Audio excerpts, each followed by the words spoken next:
जय माता दी मित्रों, आप लोगों के मन में प्रश्न आ रहा होगा, आप लोग भी देख रहे होंगे। श्री विद्या साधना तो एक ही है, लेकिन अलग अलग आचार्य लोग, गुरुजी लोग अलग अलग प्रकार से श्री विद्या साधना सिखाते हैं। यानी श्री विद्या साधना का क्रम अलग अलग है। ऐसे क्यों, इसी को आज समझेंगे।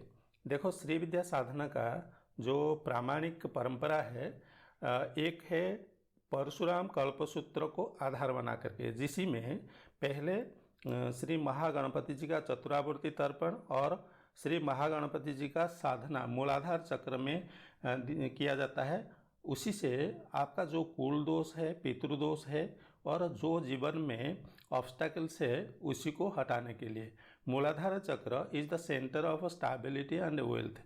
धन, ऐश्वर्य, पद प्रतिष्ठा प्राप्ति करने के लिए जो प्रतिबंधक है, उसी को हटाने के लिए। और एक महागणपति जी की साधना किया जाता है, इसीलिए कि मूलाधार चक्र के नीचे जो दो चक्र है, विशुभ चक्र और कुल चक्र, उसी को प्यूरिफाई करने के लिए।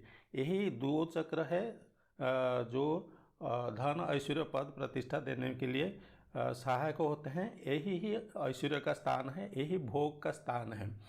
जो हायर डायमेंशन में जो मोक्ष चाहते हैं, सेल्फ रियलाइजेशन चाहते हैं, उनके लिए जो धन, ऐश्वर्य, जो संसार का वस्तु है, उनके लिए बाधक होते हैं। तो ये इसीलिए प्यूरिफाई किया जाता है पहले, कि ये इसी से आप ऊपर उठ सकेंगे। सेकेंड स्टेप में परशुराम कल्पसूत्र अनुसार सेकेंड स्टेप में दिया जाता है बाला त्रिपुर सुंदरी जी का साधना, फिर स्वाधिष्ठान चक्र में और मणिपुर चक्र में दिया जाता है दुर्गा सप्तशती के साधना, फिर श्री राजमातंगी जी, उसके बाद श्री महावाराही जी का पंचदशी मंत्र, षोडशी मंत्र, महाषोडशी मंत्र दिया जाता है। पंचदशी मंत्र के बाद श्री चक्र, नवावरण पूजन और श्री यंत्र में जो अलग अलग देवी और देवताएं हैं, उनका डिफरेंट प्रकार का सिद्धि, वो सिद्धि शक्तियाँ हैं। और इस सिद्धि शक्ति का एप्लीकेशन कैसे है जीवन में, ये डिफरेंट प्रकार का एप्लीकेशन बताया जाता है, जो हमारा ट्रेडिशन है। और एक ट्रेडिशन और है आनंद भैरव ट्रेडिशन, जिसमें पहले त्रिपुरा भैरवी जी का साधना, फिर श्री महागणपति जी, श्री राजमातंगी जी, श्री महावाराही, पंचदशी और षोडशी, महाषोडशी, ये इसी क्रम से, इसी परंपरा में साधना किया जाता है।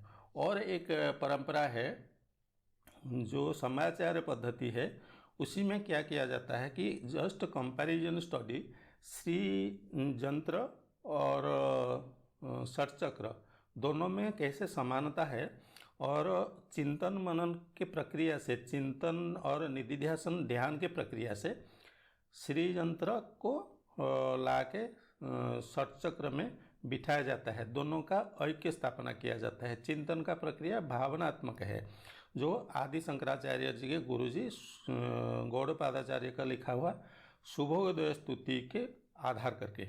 ये इसमें बाह्य उपासना की आवश्यकता नहीं होती है, क्योंकि ये सिद्धि का, ये इनका जो सिद्धि है वो आत्म साक्षात्कार है, सन्यासियों का मार्ग है, जो शंकराचार्यों का मार्ग है।